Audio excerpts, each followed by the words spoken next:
In today's class, we are going to give you an overview of the pelvis and the perineum. Now, as far the pelvis and perineum is concerned, by the end of this discussion, we aim that the students should in fact be able to answer in a better way what the pelvis itself is and what are the two terms false pelvis and true pelvis they are, and what separates the false pelvis from true pelvis, what is pelvic inlet, you call them pelvic brim and the pelvic outlet. You should have a good idea about the components which constitute pelvic inlet and pelvic outlet, what is their shape. In between the pelvic inlet and the pelvic outlet, though there is true pelvis, but inside the true pelvis there are two major compartments, that is called the pelvic cavity proper and the perineum. That means one should have good idea about that the perineum itself is a part of the pelvis, and how this will be and what are the limits and boundaries of the perineum and what is the pelvic cavity proper. When you will actually go into the perineum, again you will come to know certain things, like for example there are certain things, means you have the perineum and you will come across some compartments of perineum, that is called the bony perineum and soft tissue perineum. This is some informal words, they are not actually used basically in the anatomy books here, but you can consider them as the bony perineum and the soft tissue perineum. And in between bony and the soft tissue perineum, you have a partition that is called the diaphragm. That diaphragm should be called as the perineal diaphragm. We don't call it the perineal diaphragm. Why we don't call it perineal diaphragm? You should have some idea about that also, and what that diaphragm usually is referred to as. And another thing will be, when you are in the true perineum, I say true pelvis, the pelvis was divided into the much bigger upper compartment that is called the pelvic cavity proper and the lower shallow compartment that is called the perineum, and that two compartments are separated from each other by means of a diaphragm. That diaphragm, very famous, very strong muscle, skeletal muscle, and that partition is called simply pelvic diaphragm. How this pelvic diaphragm is formed, how many parts of that pelvic diaphragm has, it's a very important question. And when you will actually come into the perineum again, I told you that there is a bony perineum and soft tissue perineum, but between bony and soft tissue perineum there is again a diaphragm. How that diaphragm is constituted and how much part of the perineum is in fact this diaphragm has been placed, whether this diaphragm is present in the entire perineum or in the half of the perineum, we will see that also. And in that also, when you are actually discussing this, when you will come into the soft tissue and the bony perineum, you will see certain things, like for example in perineum again, the perineum has been divided again into the two halves, the anterior part of the perineum and the posterior part of the perineum. How we will divide that? And this will be actually because the perineum itself has boundaries in such a way, their margins are in such a way that usually it is diamond shaped, and when will we have a transverse line, imaginary line across this diamond will be divided into two triangles, the anterior triangle, posterior triangle. This is very important again. So perineum will be divided into two triangles here, and that means these two triangles, how we will divide them. When you are in the soft tissue and in the bony perineum, in the soft tissue perineum, again you will watch two very important landmarks there, or structures there, or you say spaces there. You will call them deep perineal pouch and superficial perineal pouch until you reach up to the surface here. So that means you will start from the false pelvis, that is actually the lower part of abdomen, and you will reach up to the surface. So you have to make here a very smooth journey right from above downward, and you will actually travel a lot of things there, like for example you will travel false pelvis from above, then you cross the pelvic inlet, you come into the true pelvis, then in the true pelvis you have got the pelvic cavity proper, then you will stop by a pelvic diaphragm. Under the pelvic diaphragm you have got some part of the true pelvis, more true pelvis here, less than 15% though, you call them perineum, better call them bony perineum. You will be stopped by the diaphragm again, this is called the perineal diaphragm, but don't call them perineal diaphragm, you call them urogenerated diaphragm, you will see that again. And in that sense you see that you will go through and you will come across in the range of, in terms of urogenerated diaphragm, in that area you will come across one more thing that is called the deep perineal pouch, and after deep perineal pouch you will come to the superficial perineal pouch, and then one or two more soft tissue structures you will have to cross and you reach up to the surface. All these things you should actually have a good knowledge before you take the viscera. And in these viscera, you have already seen here, there are three systems which are actually sitting here in the pelvis. Most anterior system, which is actually lower part of the urinary system, terminal parts of the ureters, urinary bladder, in case of male prostate, and then the urethra. So this will be actually a part of the urinary system. In the middle, in case of female only, we have a uterus in the middle. On the sides will be the fallopian tubes, and then will be the two ovaries at the lateral pelvic wall. And after the uterus, you will see that the vagina will be there, and vagina will open at the surface. And on the back side here, the third axis in which the lower part of gastrointestinal tract is lying, and in which there will be sigmoid colon. You call it pelvic colon because lying in the pelvis. This is a continuation coming from the descending colon which lies in the abdomen. So this is the sigmoid colon, then the rectum, then the anal canal that will open on the surface. These structures are actually lying, but you have to take the anatomy of all these structures later. First you will have a clear concept about what the pelvis is, what the perineum, why falls and true, what is inlet and outlet, what is bony perineum and soft tissue perineum. In soft tissue perineum, what is deep perineal pouch and what is superficial perineal pouch. I advise if the students have ability to give a proper answer of these things and has the clear concept about these things, pelvis is just nothing. Basic anatomy of all the organs will be very, very simple when you will actually be able to answer these questions and you will understand them. Now bring back here, and we see here when you start here, pelvis basically, pelvis is actually the lower part of the abdomen, I say lower part of the trunk.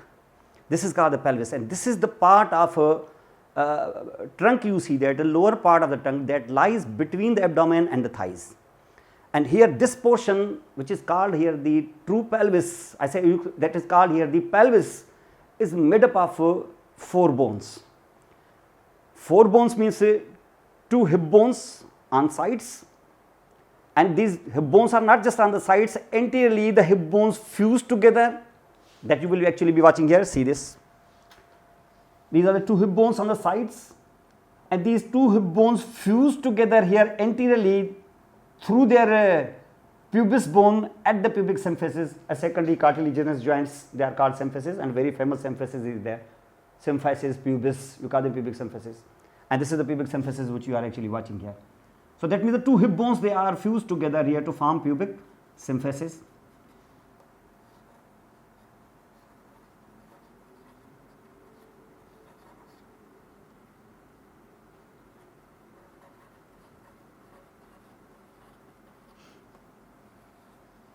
And the pubic symphysis is there, but you see this is a pubic symphysis, means rest of the part of the pubis, then the ischium, then you have got the ilium, but ilium on the back side. So they are making actually a kind of a girdle, you see a kind of a grid, a kind of a circle, kind of a ring you see, and this is forming the anterior wall through pubic symphysis, then more anterior portions through pubis and the ischium, then obturator foramen in the middle, filled by the obturator membrane, which gives the origin from outside to the obturator externus muscle, and from inside gives origin here to the obturator internus muscle.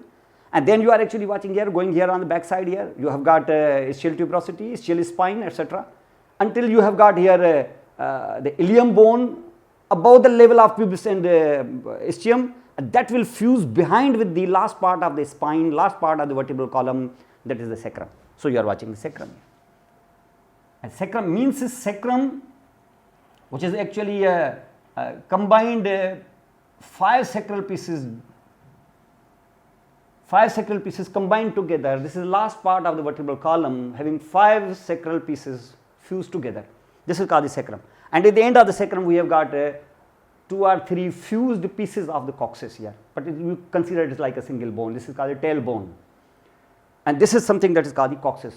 And coccyx, you see that here, about coccyx they say even if the entire body of a human being is decomposed and disappear, coccyx will stay there. Means human being will be raised from the coccyx again. Even with the highest temperature, if you burn somebody, you see that coccyx will not be burnt. This will remain there.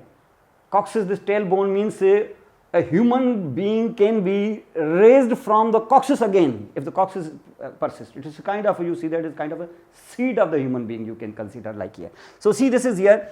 So we have the pubic symphysis and other things are there, and here the two ilium bones join together on the sides of the sacrum at the joint that is called the sacroiliac joint, and here sacroiliac joint is there, and then at the last of the sacrum we have got the coccyx. I told you that 2 or 3 pieces together but fused together to form a single piece small, you call them the coccyx. So one coccyx, a sacrum and the 2 hip bones, if they join together they will form here a ring like say a kind of a room here, a cavity, a ring like walls they will form, and inside there is a cavity, you call them pelvic cavity, and all this will be actually called as the pelvis, bony pelvis you call it. So in the bony pelvis we have got 2 hip bones, sacrum and coccyx, sacrum coccyx on the back side, and 2 hip bones will be on 2 sides, you see that 2 sides means laterally and anteriorly also. You will call it the bony pelvis, and bony pelvis will give attachment here to the two lower limbs also. So we call that whole thing as the girdle, you call them the pelvic girdle. But you see here in this structure, this is what we call here the pelvis and bony pelvis, pelvic cavity, etc. But there are 2 terms, one is called false pelvis and is called the true pelvis. When it is false, why we call it pelvis? If it is a true, you call it pelvis, this is comprehensible, you can understand, it's a believable thing that when you call the true pelvis, you call it pelvis because it is truly pelvis. But when it is false, why you call it pelvis? You see, if for example, what is the false pelvis? False pelvis functionally is a part of the lower abdominal cavity. I say is a part of the lower part of a generalized abdominal cavities, other name is false pelvis. Means it is not pelvis basically, it is the lower part of the generalized or a general abdominal cavity, and its general abdominal cavity's lower part is there, but why, if it is the lower part of abdomen, why we call it pelvis then? So much so that we have to actually put the word false in front of it. When it is false, don't call it pelvis. When you call it pelvis, don't call it false. Actually thing is here that when you are present here, the false pelvis basically starts when you are in the abdomen, when you reach in the lower part of the abdomen and you draw here a line, imaginary line, and that imaginary line actually passes and touches the superior, I say highest point of the iliac crest. This is the line which we are actually drawing here, this line, highest point of the iliac crest, and incidentally this highest point of the iliac crest is being crossed by this line. That's why this line's name is intercostal line. And that intercostal line, if this line will be little below, you will see that this line will be actually crossing the tubercles of the ilium. You see, if this line would have been little below, this line would have actually be crossing the tubercles now. This should have been called the intertubercular line. But this intertubercular line usually is not actually nowadays is implicated here. We usually use this line, this intercostal line, touching the top surfaces, highest points of the iliac crest. You call them intercostal line. And when this intercostal line is actually been drawn here, incidentally it crosses or it passes across the intervertebral disc between L3 and L4 vertebra. Means if this line is there, below this line will be L4 and L5 vertebra, and below this line, if posteriorly we have got L4, L5 vertebra, means we don't have sacrum. If you don't have sacrum, means you are not still in the pelvis, because pelvis means it should be sacrum and the coccyx, and here because it is L4 and L5 vertebra, that means you are not in the pelvis. And immediately you see that when you are anteriorly placed here, you see if you give the boundaries anteriorly, you are in the lower part of the abdomen, still you are not in the pelvis. That means you are not in the pelvis. But you see laterally two big iliac fossa are there. You again will be confused. I am in the pelvis because there are 2 hip bones. So you will say that no, I am in the pelvis. But you see anteriorly, you have lower part of the abdominal wall, anterior abdominal wall, and posteriorly you have got the 2 lumbar vertebrae, the last 2, L4, L5, because this line passes in the intervertebral disc between L4 and L3. So this means L4, L5, that means say you are not really in the pelvis. But because on the 2 sides we have got the pelvic bones, so you have a misconception, maybe you are in the pelvis, but anatomically you are not in the pelvis. So you will actually give this part of your lower abdomen as false pelvis. So consider false pelvis always a functionally and anatomically is the lower part of abdomen. You already have an idea. That means if the right iliac fossa and the right iliac fossa is being located here, in the right iliac fossa is your cecum and the appendix also, and the left iliac fossa is present in the lower part of your descending colon. So that means they are very much part of the abdomen. And here, so this is something that is called the false pelvis. So if you will actually count the boundaries of your false pelvis, you see this is iliac fossa, this is left iliac fossa, this is right iliac fossa. On the back side L4, L5, and anteriorly will be the anterior abdominal wall, because anterior abdominal wall is lying here. And you are in the pelvis, you are not in the pelvis, you are in the lower part of abdomen, but you call it false pelvis. When the false pelvis is actually there, so these are the boundaries of false pelvis. So false pelvis is not, is actually none of your business. False pelvis is not your business today. You have to discuss false pelvis so that you can easily differentiate it from the true pelvis. When your true pelvis starts, the true pelvis starts where your false pelvis finishes. But where my false pelvis will finish? False pelvis will finish at this point, you see, at this circle through which you will enter into the true pelvis. Means you enter into a bony cavity that is called pelvic cavity. You say it is formed by here the true pelvis. On the back side you will have now sacrum, and the front and the sides everywhere you have got either pubis and ischium, etc. you have there. You are in the true pelvis then. That means where you cross and go and pass through this circle. Which circle? That circle is formed by which bones? You see already you have got which bones now? You have got only 4 bones. And above how many bones you have got? You have got 2 hip bones and you have got sacrum, coccyx is below. So above we have got these 3 bones, and their parts in fact will constitute that gate whose name is pelvic inlet. But who forms the pelvic inlet? You have to see here. Now see here, if you are going and make here a ring here, this will give rise to pelvic inlet. So which constituents will form the pelvic inlet? The first one here on the middle, on the back side, or you can see in the front also, no problem, it will actually be circle. Clockwise, anti-clockwise, it will be rounded. But you see here, this is here. If you will start here, start from the upper part of pubic symphysis, this green color which I am drawing. Go more laterally, pubic tubercle, little lateral, pubic crest. And when you go still lateral, you have got the upper border of I say superior ramus of pubis, and your this pain or the blue pain will pass over the pectineal line. This is in continuation I am actually drawing. I am making here a line, a circle, and that is actually a gate. If I will cross this, that means I have crossed the gate, I have gone into the room. Now this is here, blue color is the pectineal line. This red color you see, it is called the arcuate line. It's mostly it is a part of ilium, arcuate line, this red color, and this is on this side as well as this. So this is a arcuate line.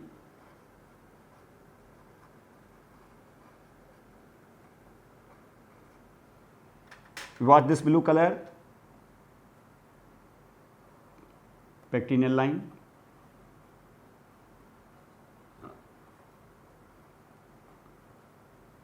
You have seen here pubic crest. You have seen this one, pubic tubercle, and you have already seen pubic symphysis superior border here. This is arcuate, and when you reach here in this green color, this is actually a joint, the sacroiliac joint. You see, this is joint, this is sacroiliac joint. When you are actually passing here, this green color, what this? This is what? This is basically the transverse process of first sacral piece. And this transverse process of first sacral piece, because the transverse process is not separate, so it has emerged from the body of your first sacral piece. So this will be actually called as the wing, sacral wing. We call it the sacral ala. Ala means the ring. Ala means the wing, we call it. So this is called sacral ala. And then you will come here and you will reach this blue color again, this blue line. That will be actually called as what? This is more see, protuberant, you see that, more projected forward body of the first sacral piece, and that is called sacral promontory.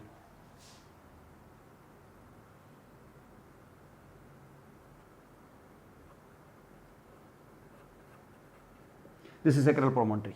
So that means now this whole circular ring has been created here, and if you pass through that ring, means you have gone into the cavity. Means if you pass through the gate now, open gate you see, you don't have gate, this is actually the margin, and we have entered inside it now, you have entered into the cavity. You have entered into a room, and that room is actually bony on from all sides. So that room is actually walled by many bones here. On the back will be the sacrum and coccyx, on the sides will be less ilium, but more will be pubis and ischium. Anteriorly pubis and ischium, and behind more will be the ischium. So this will be actually called the cavity. This is called pelvic cavity, and in this pelvic cavity, this cavity, but that part of the pelvis will be called the true pelvis. Means true pelvis starts from pelvic inlet. So you should have a good idea about what the pelvic inlet constituents are. What the constituents we see from behind? Sacral promontory, ala of the sacrum or sacral ala, arcuate line, pectineal line, pubic crest, pubic tubercle, and superior border of pubic symphysis. Then again pubic tubercle, pubic crest, I say pectineal line, arcuate line, ala of the sacrum, sacral promontory. I will keep on repeating it whole night, you see that. So this is something that is called the pelvic inlet, and if you will cross this, means you are now really, you mean business now. You have entered into the region that you are going to take in the next 1 and 2 weeks. This is called the true pelvis, through which you have entered now. And when you have entered through this now, you will see all around now in the room. Anteriorly you will see pubis, pubic symphysis back surface. On the sides you will see, on the sides you will see here above pubis, below is the ischium, inferior mass ischium, in between we have got the obturator foramen, you see this. And more behind if you will go, pubis will finish, okay, ischium will start. You have the inner aspect of ischial tuberosity, ischial spine, etc. And on the back side you will go here, the sacrum in a little bit of concavity, whole of the sacrum until you have the lower part of sacrum and where the coccyx will be there. When the tip of coccyx comes, everything is finished. So this is something that you are actually watching in a true pelvis, you call it. That is called true pelvis. Means true pelvis, where this true pelvis will finish finally, you are in the pelvic cavity, okay. You are in the true pelvis, but where this true pelvis will finish? The true pelvis will finish where the bones will finish. And when the bones will finish, where the bones will finish, you have to actually see here, if you are actually looking at your pelvis from below, for example, and I am showing you how you will actually look at this pelvis from below. So this will be lower border of the pubic symphysis. So this is I am actually drawing here and I am showing you here the outlet of the pelvis, pelvic outlet. So you don't have just false pelvis and true pelvis boundaries. You have the pelvic inlet also, but you should have the pelvic outlet also. So between inlet and outlet, whatever area was present, that is the true pelvis. And this is the true pelvis where all your viscera are lying. And all your viscera are lying means viscera actually should be present up to outlet, you can say. But how this outlet can be delineated, how it can be marked, this is actually a $1 million question. And when you will actually be thinking here in this, if you want to see and mark the margins or the lines or say boundaries of the pelvic outlet, you have to look at the patient or have to in fact ask the patient to lie flat on supine position on the table. He should actually have two thighs fully flexed and should be fully abducted, and you are seeing between the thighs, below the abdomen, the lower portion, you are seeing the lower portion of the trunk now, because you see this pelvis is the lower part of the trunk, between the thighs and the abdomen, and whatever lower part of the trunk is actually present, this is the pelvis, and you are watching the under surface of the pelvis from skin side. And from skin side now you are marking here and giving the margins of the pelvic outlet. And when you are marking the pelvic outlet margins, they will look like this, watch now.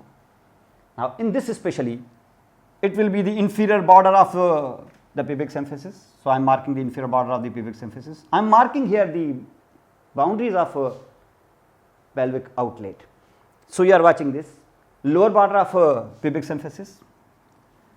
Then you will actually come here, inferior border of the inferior ramus of the pubis, and you are continuously coming on to the inferior border of say inferior border of the ramus of inferior ramus of pubis, and then you are coming on to the inferior border of the ramus of ischium.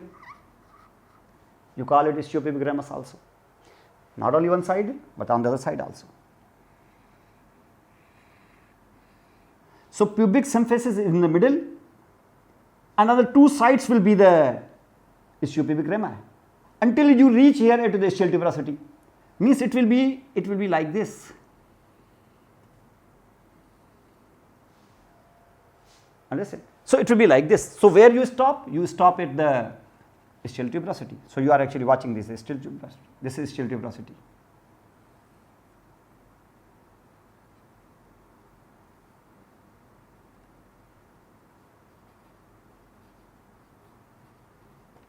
And this is ischiopubic ramus. Two ischiopubic rami joined together at pubic symphysis. This will be called as the pubic arch. This is called subpubic arch also. And subpubic arch, it will be in fact in such a way, you can see subpubic arch will be like this angle in case of male. It will be an acute angle. That means between your index finger and your middle finger, whatever angle full can be created, this is the angle actually mostly in case of male. Subpubic arch is actually acute here. But in case of female, you can say in case of female, it will be an angle between your thumb and the index finger. You can see it is an obtuse angle. So you can say it is an obtuse angle. Subpubic arch is much wider in case of female and it is narrower in case of male. So it should be like this between index and the middle, this angle, but this should be angle between thumb and the index finger. This should be the angle in case of the female. Female pelvis much broader. So this is actually some preparation to make or to facilitate the expulsion of the fetus. So when you reach at the ischial tuberosity, after ischiopubic ramus, when you reach up to the ischial tuberosity, the things don't finish here. You watch this green color here. This time it is not bony, this time it is ligament. This ligament starts from ischial tuberosity, will reach up to the side of the sacrum and even covers the coccyx also. Very tough ligament, though it is ligament, but you call it sacrotuberous ligament. A sacrotuberous ligament, though it is not bony, but it is so tough and hard and so strong that you consider it like a bony margin of the pelvis. And this is called the sacrotuberous ligament. So this is called the sacrotuberous ligament, and sacrotuberous ligament, after that if you passing your hand over the sacrotuberous ligament, you will reach up to the top and here will be the tip of coccyx, and then on other side will be sacrotuberous ligament also. See, the marking of your outlet will be like diamond shaped. So there will be like a diamond shaped margins will be there. This is diamond shaped margins of the outlet, but inlet was almost oval, you see that. And this outlet is a diamond shaped, margins of the diamond shaped. And who is forming them? What are the constituents of the pelvic outlet? You see in the middle, already you see in the middle we have pubic symphysis, lower border of the pubic symphysis. On two sides will be ischial this is called the pubis, and then is the ischium, this is called the ischiopubic ramus, and two ischiopubic rami together they form the arch, that is called subpubic arch. And already I have told you that the difference of angles between male and female. And then is ischial tuberosity. From ischial tuberosity starts here sacrotuberous ligament. This is in fact called the pelvic outlet. So starting from your pelvic inlet until you reach the pelvic outlet, whatever cavity or whatever room you have travelled through, it is called the true pelvis. And when you are in the true pelvis, you know that all around what structures are and what bones are there, and it is not just the bones.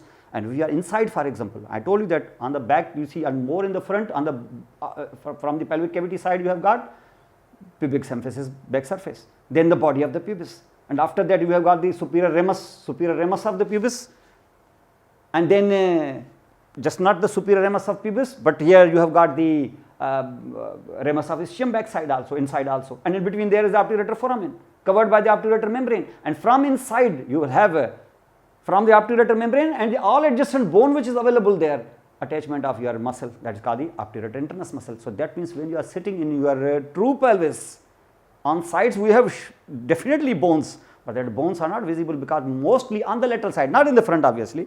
In the front you have got the body of pubis, only body of pubis with the periosteum covering here, and you have a lot of here, but until you see that obturator foramen comes, then is the muscle, and the muscle, everything is a muscle, then above also muscle, so on sides will be all muscle game you can say. And this is called the obturator internus muscle. And obturator internus muscle, when you look at your obturator internus, you will not see this flashy red color muscle. It is covered by means of a fascia, and this fascia is present over the muscle. This is called the obturator fascia. Fascia covering obturator internus muscle, and with the obturator internus muscle is over and the bone, naked bone comes, that same fascia will become continuous with the periosteum.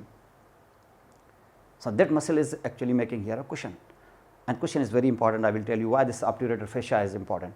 But when you look on the back side here, again the sacrum is not naked again, and sacrum on either side will have actually a pair of muscles, one muscle on the left and another muscle on the right, and this muscle is called the piriformis muscle, which in fact takes origin from the middle three pieces of the sacrum. The lower piece no, and the upper piece no. So S1 not, S5 not. So it is from S2, 3 and 4 in such a way that the sacral foramina, they will not be hidden. They will be like here. You see here, it will be from 1, 2 and 3. So this will be your muscle. So you see it will be like you see that is 1, I say leaving 1, the second, the third piece and the fourth piece. This is your piriformis muscle. This is piriformis muscle, and from here you will come out, you see this intervertebral foramina, from here will come S1 foramen, this is 2, 3, 4, from here the anterior rami of your sacral nerves come and will fuse together, and anterior rami, if you say anterior rami, all the anterior rami fuse together to form the plexuses, except the anterior rami of your thoracic nerves. These anterior rami of your thoracic nerves, except T1 obviously its anterior ramus will join together to form your brachial plexus, but after that 2, 3, 4, 5 up to 12 they will not have any plexuses formed. But later on if the sacral and lumbar and others comes, their anterior rami fuse together to form plexuses. So here these are the anterior rami, so they will form the plexus. You call them sacral plexus. So your pelvic wall, you see the posterior pelvic wall, which is formed by a sacrum surely, but that formed by a sacrum, it is not sacrum alone, you see naked, it is actually having on two sides, on either side it will be the piriformis, and have the intervertebral say sacral foramina, anterior sacral foramina present, and anterior rami comes out, and the anterior rami come out, they will join together to form plexus, and this plexus is called the sacral plexus. Sacral plexus itself is sleeping on piriformis and actually giving a good number of branches here, and these branches will come out of the pelvis. That we will actually see later, but you watch here in this area like this. So you are within the pelvis, and I told you that pelvic inlet and outlet boundaries are like this. And when the pelvic inlet and outlet boundaries, so watch these things to some extent here in this schematic diagram also. So watch this. If you are actually seeing this one was the intercrystal line touching the top surfaces, you see highest points of the iliac crest. This is called the intercrystal line. Below that, until you reach this green line, that is called the pelvic inlet. So in between that, this is called false pelvis. But above that you see it is the abdomen. Though false pelvis is also part of abdomen. So this 1A, it is abdomen, but this 1B is the false pelvis. Why you say it 1-1? Because both are actually abdomen. But if below that green line, if you are going into, you are in the true pelvis. In true pelvis, you see this is 2, you are in the pelvic cavity. But when you will enter into the true pelvis, whose boundaries you have already seen, you will see that the true pelvis is actually a different ball game. You see that it's not a true pelvis, it's simply uniform true pelvis. You go from inlet to outlet, it's a true pelvis, okay. Now inside it, you will have here a partition. Means in one room, again there one single room has been divided into a bigger space more than 85% and a smaller space less than 15%. And there is, why we say 85 is 15? Because there is naturally and anatomically there is a partition. And partitions usually you say it is called the diaphragms. And we have here a diaphragm. Means a diaphragm, this is actually a skeletal muscle. Because it is in the pelvis, that's why we call them pelvic diaphragm, simple. And this pelvic diaphragm is a very tough skeletal muscle. And that skeletal muscle in fact is present at the middle of your pelvic cavity and taking origin from their walls obviously. From their walls means anteriorly it will take origin from the back of the pubis, from sides will take origin from the obturator internus muscle. Muscle cannot take origin from muscle. So this muscle is the muscle that makes the diaphragm it takes origin from the not obturator internus but fascia covering the obturator internus. It will take origin from that, and then from sides it will take origin some from ischial spine, etc. And it will be on the back side, it will be attached here to the sacrum, tip of coccyx, etc. And diaphragm means it will be actually a kind of a partition has been created. A partition will be created, it's not dividing your true pelvis from inlet until outlet into half, 50% above and 50% below, no, 85% above and 15% below. Shallow compartment below and much larger, bigger, spacious compartment above. Why this spacious compartment is required there? Because viscera are lying there. Why shallow compartment is there? Because viscera are sending their ducts there only. We don't have this space. All this spacious, I say, hollow viscera with their contents, they are lying in the upper compartment. Only their ducts through which their products are to be expelled out, these ducts are present in the lower compartment. That's why the lower compartment is shallow. And this lower compartment's name is perineum, and the upper compartment name will be pelvic cavity proper. Means pelvic cavity proper, roughly 85% and 15% perineum, together you call it true pelvis. And that whole journey is between superior, I say, between inlet until outlet. Inlet, it was more oval, outlet, it was diamond shape. And you see that anterior wall, you see very narrow, only the bodies of the pubis bones and ischium, etc. like here. But posterior wall very big, because it was 5 pieces of sacrum, even the coccyx. So that means anterior it is small and posterior it is much longer. Inlet it is more oval and outlet it is a diamond shape. Where you are in the true pelvis. But in the middle you have got the middle you have got the pelvic diaphragm, and pelvic diaphragm, this is the pelvic diaphragm is the partition surely, but this partition is not flat, you can say, or straight, it is concave. It will be little bit concave. So superiorly if you see, it will be concave, and inferiorly it is convex when it is in a relaxed position. It is gutter like, you can say. It's this way. Anteriorly it is lying urinary bladder, in the middle in case of female only the uterus, and then behind will be the rectum. And rectum will be just sleeping on the hollow of the sacrum. A urinary bladder is just touching actually the back of the pubis bones and just pubic symphysis. And in the middle, if there is present, in case of female only, you have the uterus. We have 3 structures lying anterior-posteriorly or posterior-anteriorly. But these 3 structures which are lying, so all the weight of these 3 structures is being borne by the pelvic diaphragm. And pelvic diaphragm is actually sustaining their weight.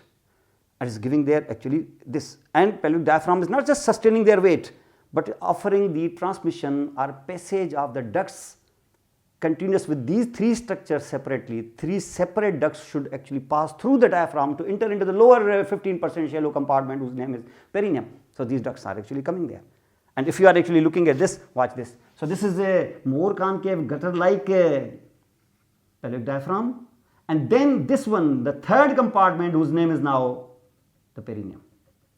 So this is what we call here above, we call it, though true pelvis is also, the 2 is the true pelvis, but we call it pelvic cavity proper,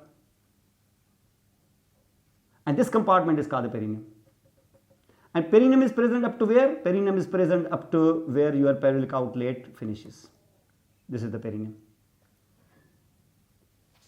So the perineum is there, a 15% portion where the ducts are there. Those ducts will remain in the pelvis. So where it will be? Up to here.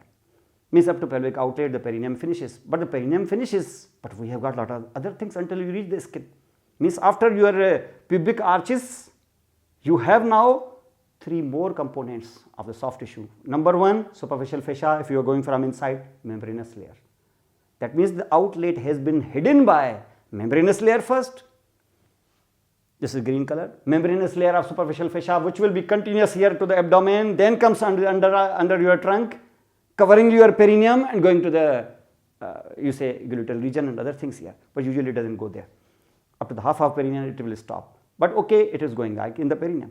Then is the fatty layer, that is actually here, more superficially you are going, this fatty layer, Kemper's fascia, that is the anterior abdominal wall coming onto the perineum and goes here to the anal side and etc. It will go to the back side, and then is the skin. So these 3 structures are there. Green color you see here, this green color which you are actually watching here, this is called a membranous layer of superficial fascia.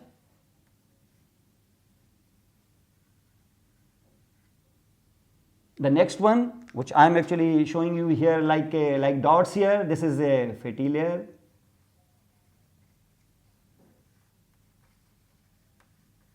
And the last one black, this is the skin. And these three structures, membranous layer from inside, middle will be the fatty, and most superficial will be the skin. And all these three things you will actually seeing from below, from inferior view. So if this is skin between the two thighs in lithotomy position, you see when I told you that patient lying flat on the examination table, thighs fully flexed and fully abducted, between the thighs at the lower part of abdomen, the lower part of the trunk, you will see this skin between the thighs, this area is called the perineum. So you will see, sir, perineum was just the bony. No, perineum is this also, skin, superficial fascia, fatty layer and membranous layer, this is also called the perineal structures. So that structure previously lower 15% portion within the bony pelvis, the lower portion is called the perineum. Consider for a while from my side you call it bony perineum. So the bony perineum phrase is usually not used in the books. But up to the pelvic outlet the bony perineum finishes, but still you have got a soft tissue perineum. The Colles fascia, the fatty layer, which becomes in scrotum, you see below is the present is the scrotum also. So if the membranous layer comes in the scrotum also to form the Colles fascia. And when the fatty layer comes, it will become smooth muscle there, its name will become dartos muscle there. And then is the skin, which is also present here over the scrotum.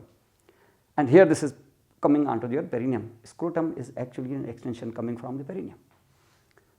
And all these three layers of the scrotum basically are all three layers of the perineum also. But in case of female, scrotum is not present, but skin, superficial fascia, both layers are present. And here some other external genitalia will appear. So this is something that you are actually watching. So this is called soft tissue perineum. Considered like soft tissue. Though soft tissue perineum is the word is not usually used, but here it is called a perineum. And if you clean this, you say it is a perineal washout. When there is a tear here, you say it is a perineal tear. So this is perineum also. But at the outlet, before outlet, the 15% shallow portion until pelvic diaphragm's under surface comes, that was the bony perineum. So bony perineum and soft tissue perineum, you should actually have some idea about them. And when the bony perineum and soft tissue perineum is there, in that area we will say that soft and the bony perineum, they are also separated by a diaphragm also.